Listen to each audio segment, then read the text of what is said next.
Sophia Harper had always prided herself on being the epitome of composure. At 34, she lived in the picturesque coastal town of Harborview, where the salty breeze from the Pacific Ocean mingled with the scent of blooming jasmine in her manicured backyard. Her life appeared flawless. A charming two-story home with ocean views, a devoted husband of 7 years named Benjamin, and their spirited 3-year-old daughter Emma, whose laughter could light up the gloomiest of days. Benjamin, her high school sweetheart from their days at Harborview High, had built a successful career in software engineering, while Sophia managed marketing campaigns from home, allowing her to juggle playdates and client calls with a parent. Eased up, but beneath the surface of this idyllic existence lurked a secret that gnawed at Sophia's soul like a relentless tide eroding the shoreline. Emma, with her curly auburn hair and infectious giggle, wasn't Benjamin's biological child. No one would have guessed it from looking at them. Emma's bright blue eyes mirrored Benjamin's, or so everyone said, and her playful energy seemed inherited from his athletic youth. Yet Sophia knew the truth, a truth born from a fleeting moment of weakness 3.5 years ago. It had started innocently enough, or at least that's how Sophia rationalized it in her quieter moments. Benjamin's job at TechWave Innovations had demanded endless late nights, turning their once vibrant marriage into a series of hurried goodbyes and cold dinners. Sophia felt like a ghost in her own home, invisible and unappreciated. That's when she joined Serenity Yoga Studio in downtown Harborview, seeking solace in downward dogs and deep breaths. There, she met Evan, the charismatic instructor, with a warm smile and an attentive ear. He was new to town, having moved from the bustling city of San Francisco, and his classes became Sophia's escape. Evan listened to her frustrations over post-class smoothies at the studio's cafe, making her feel valued in a way Benjamin hadn't in months. What began as harmless flirtation escalated during a particularly stormy week when Benjamin canceled their anniversary dinner for another deadline. One evening, after a private session, Evan invited her for coffee at a quaint beachside bistro. Coffee turned into wine, and wine into a night of passion at his rented cottage overlooking the waves. It was reckless, impulsive, a stark contrast to Sophia's carefully planned life. When the pregnancy test showed positive a few weeks later, panic set in. Evan, upon hearing the news, panicked too. "This wasn't part of the plan," he stammered. Over the phone, his voice laced with regret. He blocked her number the next day, quit the studio, and vanished back to San Francisco, leaving Sophia to face the consequences alone. Meanwhile, Benjamin, sensing the rift in their marriage, had begun making amends. He cut back on hours, surprised her with weekend getaways to nearby wine country, and reignited their spark. The timing of the conception was ambiguous enough close to their reconciliation that Sophia convinced herself the baby could be his by the time a discreet prenatal test confirmed otherwise. Sophia was 5 months along, her belly rounding under flowy maternity dresses. Benjamin was ecstatic, painting the nursery in soft pastels and assembling the crib with boyish enthusiasm. "Our little miracle," he called the baby, his hand resting protectively on her stomach. How could she shatter that joy? Destroy the family they were building? So she buried the truth, layer by layer, like sand covering a buried treasure or a landmine.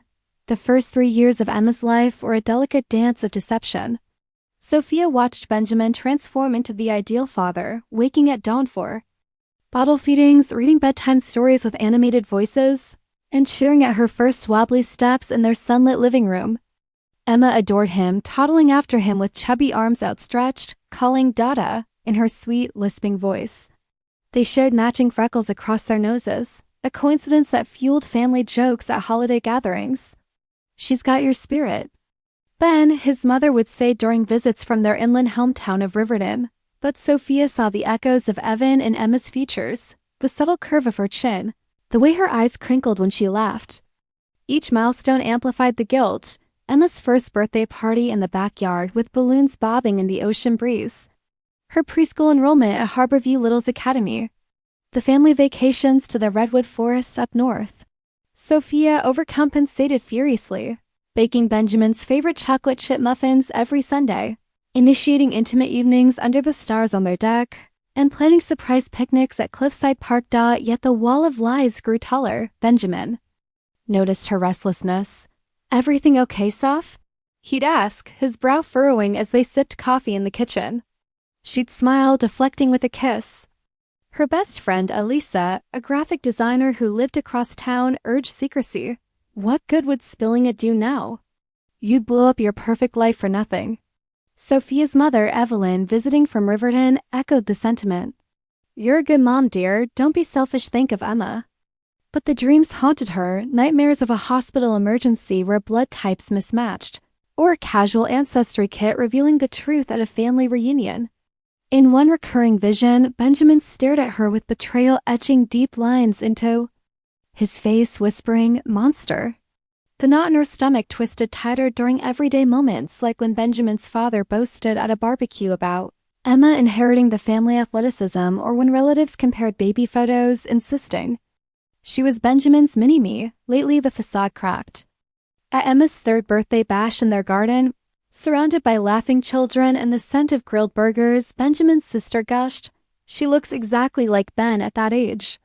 Sophia excused herself to the bathroom, hyperventilating over the sink, the room spinning with the weight of unspoken words. Then came the zoo day. Benjamin took off work, a rare treat. They wandered Harborview Zoo's winding paths, Emma perched on his shoulders, pointing excitedly at the giraffe's long neck silhouetted against the sky. "Look, Daddy, tall like you," she squealed. Benjamin's face glowed with pure contentment, the sun casting golden highlights in his hair. In that moment, a voice in Sophia's head thundered, "He deserves the truth." Honesty, she convinced herself, would cleanse the poison, rebuild their bond on firmer ground. Benjamin loved Emma fiercely. Surely that love would bridge the gap. That night, after tucking Emma into her canopy bed with its twinkling fairy lights, Sophia led Benjamin to the living room couch. The room felt oppressively quiet, the only sound the distant crash of waves. "Ben, I need to talk," she began, her voice trembling. He sat, expectant, his hand reaching for hers. "Emma ... She's not yours, biologically." Time froze. Benjamin's expression shifted like storm clouds gathering, confusion furrowing his brow, then disbelief widening his eyes, finally horror draining the color from his face. Sophia rushed on, tears streaming, recounting the yoga studio affair with Evan. How? It was a brief lapse during their rough patch, how Evan fled when she told him. "I wanted to confess so many times, but you were so thrilled about the baby. I was terrified of losing you both." Benjamin sat statue still, tears carving silent paths down his cheeks. No outbursts, no rage, just a profound echoing silence that pierced Sophia deeper than any scream. "She's still yours," she pleaded, grasping his arm. "You've raised her, loved her. That's what matters." He pulled away gently but firmly, standing to grab his coat from the hall closet. "Ben, please," Sophia sobbed, following him. "We can work through this. Think of Emma, she needs you." At the door he turned, his eyes hollow voids. 3 years. Sophia, every day a lie. Then he was gone, the door clicking shut like a final judgment. Sophia collapsed against the wall, her world fracturing. She bombarded his phone with calls and texts. "I'm sorry, come back, we need you." But by morning he blocked her. Desperation clawed at her. She envisioned him returning after cooling off, unable to abandon the daughter he'd cherished. Emma woke asking for Daddy, her tiny face puzzled. "He's on a work trip, sweetie," Sophia lied, the words tasting like ash dots she called her mother. Evelyn, who arrived within the hour, enveloping Sophia in a hug scented with lavender. "He'll come around, honey." A real man doesn't walk from his child. Julia, Sophia's younger sister and a teacher in Riverton, showed up with bagels and empathy. "I saw Ben at his office, he looked wrecked. Give him time." But time only worsened. The rift, mutual friends reported Benjamin holed up at his parents' in Riverton, processing. Sophia's attempts to rationalize grew frantic. It was one mistake, then choices to protect our family. Yet doubt crept in during sleepless nights, staring at the empty side of the bed. 5 days later, divorce papers arrived via certified mail. Crisp and impersonal. Benjamin had moved out overnight, emptying his closet while she slept, and hired a top family lawyer from Harborview's prestigious firm. The efficiency stung like salt in a wound. How could he? Sophia wailed to Evelyn. And Julia over tea in the kitchen. Evelyn dialed Benjamin, her voice stern. Family isn't blood, Ben. You've been her dad's step up. He hung up midway. Julia emailed a heartfelt plea. Emma will be scarred without you. Don't let anger destroy her. No reply. His parents, when contacted, were curt. Ben needs space from toxicity. Toxicity? Sophia thought, indignation flaring. I was honest finally. Alicia and her husband Robert were less supportive. Over a tearful call, Alicia hesitated. Soph, what did you expect? Deceiving him for years, that's heavy.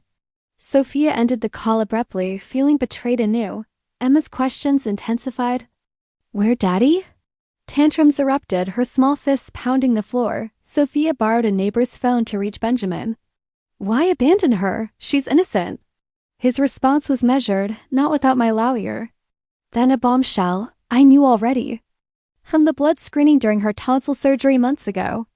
Suspicions before, but that confirmed it. Sophia's world tilted. You knew and said nothing? I was planning how to confront you, he admitted. I loved her regardless, arranging to stay in her life, but your confession. The lies were too much. Rage boiled in Sophia. His secret testing felt like betrayal too. But he ended the call, leaving her reeling. Evelyn left a fiery voicemail. Man up, Ben, love isn't erased by hurt. The next day, a restraining order arrived, citing family harassment. Sophia stared at the document, the sheriff's deputy shifting. Uncomfortably on her porch. Villain? Me? He's the one walking away, weeks dragged into a haze of isolation.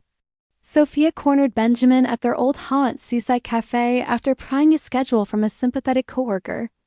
Armed with photo albums, videos of Emma's pleas, and her beloved teddy bear, she claimed their corner booth overlooking the harbor. When Benjamin entered, his stride faltered, but he approached.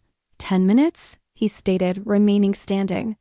Emma cries for you nightly, Sophia urged, sliding the albums forward. He glanced away. I've consulted a therapist for transition.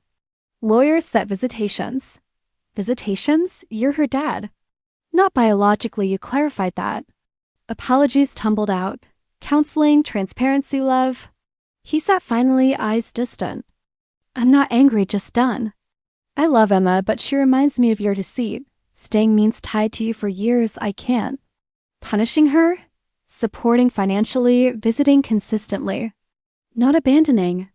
Threats followed, exposing his abandonment.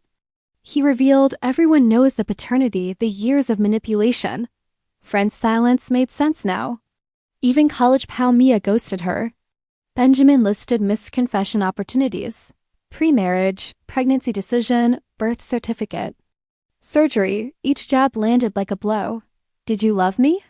Sophia whispered. Yes, that's why it hurts. As he left, she clung to hope. Biology isn't everything. You're right, he agreed. But honesty is goodbye. 6 months post-separation, Sophia's life unraveled like a frayed rope. Once the social hub hosting wine tastings in her garden, leading the Harborview Book Club, coordinating beach cleanups, invitations. Ceased. Texts went unanswered. Passive-aggressive social media comments stung. Pictures don't tell the whole story.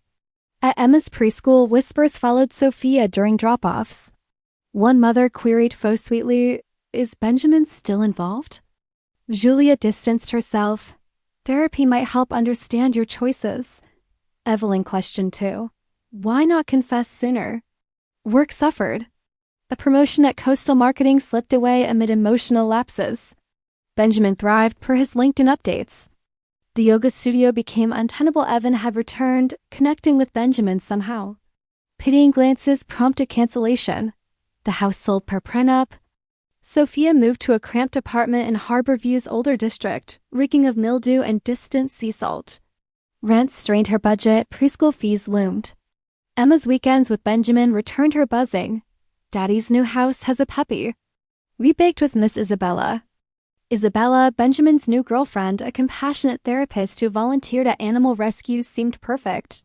Sophia's jealousy simmered as Emma raved about braids and cookies. A year on, consequences compounded. Sophia attended Benjamin and Isabella's wedding indirectly, dropping Emma for flower girl duties at the elegant cliffside venue, watching Isabella bond with Emma giggling over dresses, Practicing pedal tosses felt like daggers. Benjamin's speech thanked Emma's mother vaguely. Guess oblivious to the subtext. Professionally. A dream job at Horizon Ads evaporated after references tied to Benjamin's circle flagged transparency issues. Courts favored Benjamin's stable home, granting him primary custody. Sophia became the weekend parent, handoffs tense under Emma's watchful eyes. Evan reemerged. Not ghosted by choice, Sophia had blocked him post-pregnancy. Now he and Benjamin co-parented amicably, taking Emma on outings. Family gatherings turned awkward. Relatives murmured about accountability. Evelyn pushed therapy relentlessly. Alone nights, Sophia scrolled old photos, wine glass in hand, reflecting. Her courageous confession had detonated everything. Dating? Impossible and gossip-riddled Harborview, Emma's innocent query sealed it. Mommy, why Daddy's last name different? Complicated, sweetie. Daddy says truth matters, even hard. Sophia realized she'd become the cautionary tale in her daughter's life, the liar who lost it all. Yet, in quiet moments by the window, watching waves crash, Sophia glimpsed growth. Therapy sessions, initially resisted, unearthed patterns. Fear of abandonment from her own fractured childhood, a need for control masking vulnerability. She volunteered at the local shelter, finding solace in helping strays.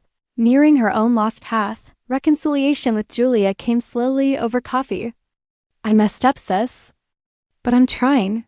Alicia reached out tentatively, bridges mending. Evelyn softened, proud you're facing it. Emma thrived, her world expanded by 2 dads and a stepmom. Sophia's visits focused on quality beach walks, story time, honest talks. Mommy made mistakes, she admitted one evening, Emma's head on her lap. But I love you always, Benjamin's wall thawed slightly. Civil emails about schedules evolved to shared photos.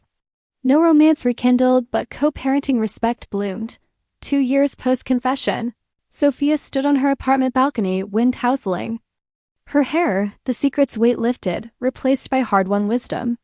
Truth's cost was steep, but in ruins lay rebuilding stronger, authentic. Harborview's horizons stretched endless, promising new beginnings.